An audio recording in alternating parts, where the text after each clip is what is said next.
demostrar. Hoy necesito llenarme, que tu presencia llene todo este lugar. Excelente día, Dios les bendiga, sean bienvenidos al devocional Tiempo con Dios. Hoy lunes 29 de abril el estudio lleva por título Sin Dios hay aflicción, estando en Primero de Reyes 11 del 14 al 25. Así dice la palabra de Dios. Y Jehová suscitó un adversario a Salomón, Hadad Edomita, de sangre real, el cual estaba en Edom, porque cuando David estaba en Edom, y subió Joab el general del ejército a enterrar a los muertos, y mató a todos los varones de Edom, porque 6 meses habitó allí Joab y todo Israel, hasta que hubo acabado con todo el sexo masculino en Edom, Hadad huyó, y con él algunos varones edomitas de los siervos de su padre, y se fue a Egipto.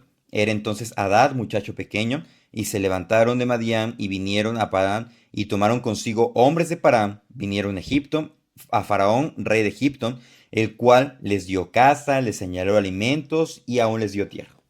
Y halló Hadad gran favor delante de Faraón, el cual le dio por mujer la hermana de su esposa, la hermana de la reina Tapenes. Y la hermana de Tapenes le dio a luz su hijo Genubat, el cual destetó Tapenes en casa de Faraón, y estaba Genubat en casa de Faraón entre los hijos de Faraón. Y oyendo Hadad en Egipto que David había dormido con sus padres, y que era muerto Joab general del ejército, Hadad dijo a Faraón: déjame ir a mi tierra. Y Faraón le respondió: ¿por qué? ¿Qué te falta conmigo? ¿Qué procuras irte a tu tierra? Él respondió: nada. Con todo, te ruego que me dejes ir. Dios también levantó por adversario contra Salomón a Rezón, hijo de Eliada, el cual había huido de su amo Hadad Ezer, rey de Soba, y había juntado gente contra él, y se había hecho capitán de una compañía cuando David deshizo a los de Soba. Después fueron a Damasco y habitaron allí, y le hicieron rey en Damasco. Y fue adversario de Israel todos los días de Salomón, y fue otro mal con el de Hadad, porque aborreció a Israel y reinó sobre Siria. Sin Dios hay aflicción. Vamos a estar estudiando este pasaje. Ciertamente el tema que vamos a estar tratando es, como lo dice nuestro devocional, sin Dios hay aflicción. Vemos que Dios permite el levantamiento menciona aquí dos, pero en sí son tres. Vamos a ver el tercero el día de mañana. Tres adversarios, tres enemigos a Salomón, siendo Hadad y Rezón, los cuales tuvieron, en cierta medida, tiempo para fortalecerse y actuar. Ambos estaban vinculados con un hecho de David, con unas guerras pasadas, y de manera que vienen a ser repercusiones para el linaje de David. Pero ¿por qué tenemos este pasaje y por qué es bueno llevarlo a análisis? Bueno, principalmente porque, tal como sabemos, el pecado trae consecuencias, y estas consecuencias son muy graves y muy grandes. Porque dice el versículo 14: Jehová suscitó un adversario a Salomón. No que Salomón haya hecho algo y se generó un enemigo, no, sino que Dios le hizo, dice, suscitó, creó, presentó un enemigo a Salomón. Y ciertamente vemos que son enemigos externos. Uno es edomita y el otro es de Siria. Vemos que fue rey en Damasco, tal como nos dice en el versículo 24 y 25. Entonces, tenemos estos dos contrastes. Son cuestiones externas para de ahí llegar a una cuestión interna el día de mañana, que vamos a estudiar sobre Jeroboam. Entonces, ¿por qué es importante, tal como veníamos mencionando, hablar o reflexionar en estos pasajes? Porque Salomón ciertamente vemos que tenía una gran inteligencia, tenía sabiduría divina, pero eso no lo ocupó para discernir realmente entre adorar a Dios o no adorar a Dios. Ciertamente, esto es un gran peligro en el que nosotros nos podemos encontrar. Entonces, al dar espacio, dar rienda suelta a todos los deseos que existen en cada uno de nosotros, pues vamos a tener grandes consecuencias y ya no vamos a ser receptores ni de la gracia ni de la misericordia de Dios, sino que vamos a pasar a ser receptores de lo que es la justicia de Dios. Recordemos, nosotros no debemos de decir, es que de verdad necesito la justicia de Dios, porque si en verdad queremos la justicia de Dios, cada uno de nosotros estaríamos en el infierno. Entonces, nosotros recibimos la misericordia de Dios. Y Salomón aquí lo que se empezaba a ver era que empezaba a recibir lo que es la justicia de Dios. Porque vemos que menciona a David, menciona a Joab, que fueron a Edom y que prácticamente se deshicieron de estos enemigos. Vemos que Hadad, siendo muy pequeño, porque nos dice el versículo 17, Hadad, muchacho pequeño.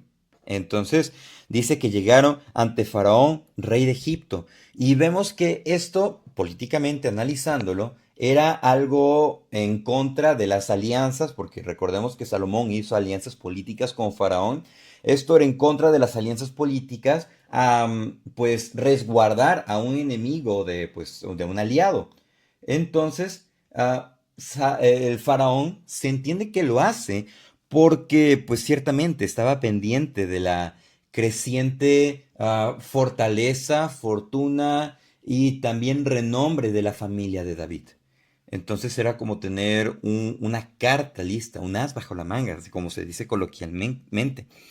Pero no es que tuviese un as bajo la manga y que el faraón fuese un erudito que tenía premonición y sabía, no, sino que fue la obra de Dios. Dios sabía todo lo que iba a suceder. Dios en su gran misericordia preparó estos elementos. ¿Por qué? Porque era necesario ponerle un alto a Salomón y también ponerle un alto a su descendencia, porque podían decir los descendientes de Salomón, es que Salomón, mi antepasado, fue rey y voy a ser así y eso y lo otro, pero los enemigos que se suscitaron, los enemigos presentes, los enemigos que llevaron incluso al reino del norte, como lo vamos a empezar a ver el día de mañana, pues son consecuencias de eso, porque aquí se menciona Siria, y Siria fue que se llevó a Israel, reino del norte, al exilio. Pero ¿por qué hasta este momento es que vemos? Porque ya estuvimos analizando la paz que reinó, que estuvo en el reino de Salomón, la bendición de Dios, pero ¿por qué hasta este momento? Porque el corazón de Salomón se había desviado por completo. Proverbios nos dice en el capítulo 16, versículo 7, cuando los caminos del hombre son agradables a Jehová, aun sus enemigos hace estar en paz con él. Entonces, Salomón tenía paz, no por él, sino por la gracia de Dios. Y cuando Salomón definitivamente se aleja de Dios, pues prácticamente es como le estaba, imaginémoslo de esta manera, Dios le estaba poniendo la mano a Salomón, deteniéndolo, regulándolo, apoyándolo, pero Salomón prácticamente persistió en su pecado y simplemente Dios retira su ayuda y Salomón sigue descarriándose como un cerco que está en el precipicio, ejemplo que mencionábamos el día de ayer, y la persona persiste ahí, lo único que hace Dios pues es decir, adelante, cruza en la cerca y cae en el precipicio. De manera que en ese momento están experimentando lo que es la justicia de Dios. Pero ¿qué hace esta justicia? Bueno, hay dos elementos que se presentan en esta recepción de la justicia de Dios y un autor lo expresa de la siguiente manera. Cuando Dios mira a un pecador que ha recibido la expiación, no ve la misma situación moral que cuando mira a un pecador que sigue amando su pecado. Cuando Dios mira a un pecador que sigue amando su pecado y rechaza el misterio de la expiación, la justicia lo condena a muerte. Vemos que cuando alguien persiste, ama su pecado, pues simplemente la justicia de Dios le dice, pues tú eres inexcusable y vas a recibir lo que es la justicia y pues la paga del pecado es muerte. Pero contraparte, continúo con la cita de este autor, cuando Dios mira a un pecador que ha aceptado la sangre del pacto eterno, la justicia lo sentencia a vivir y Dios es justo al hacer ambas cosas. Recibimos vida cuando estamos en Cristo, pero cuando nos alejamos y persistimos en el pecado, definitivamente da muestra de que no somos creyentes, que hemos persistido en nuestra maldad y eso nos condena a muerte. Definitivamente, si en Dios hay aflicción. Y es que estos procesos de corrección, esos procesos que nosotros vemos en la Biblia, en el que son confrontados los reyes con su pecado, es misericordia de Dios, porque dice en el versículo 6, perdón, de Proverbios 16, con misericordia y verdad se corrige el pecado, y con el temor de Jehová los hombres se apartan del mal. De manera que la verdad, la misericordia son elementos que entran con ante la justicia y que corrigen el pecado, y lo que nosotros debemos de tener es temor a Dios. De manera que si estamos persistiendo en algún pecado, somos invitados a alejarnos de ello, a dejarlo por completo y a venir con humildad ante Dios, porque de Él recibimos todo y de Él dependemos. Y si hemos visto a algún hermano que está en alguna situación complicada, pues definitivamente, como dice la palabra, ustedes restauradle con espíritu de mansedumbre, considerándose a ustedes mismos, no sea que también sean tentados. Nadie está exento, pero es por eso que tenemos la ayuda y la misericordia de Dios en cada una de nuestras vidas. Muchas gracias por acompañarnos en el estudio devocional Tiempo con Dios.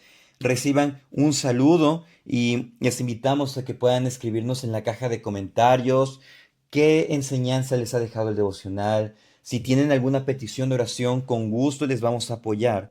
E inclusive también saber desde qué lado nos escuchan. Y siendo un gozo ello, estamos con el permiso del Señor estudiando el día de mañana. Dios les bendiga. Vengo a postrar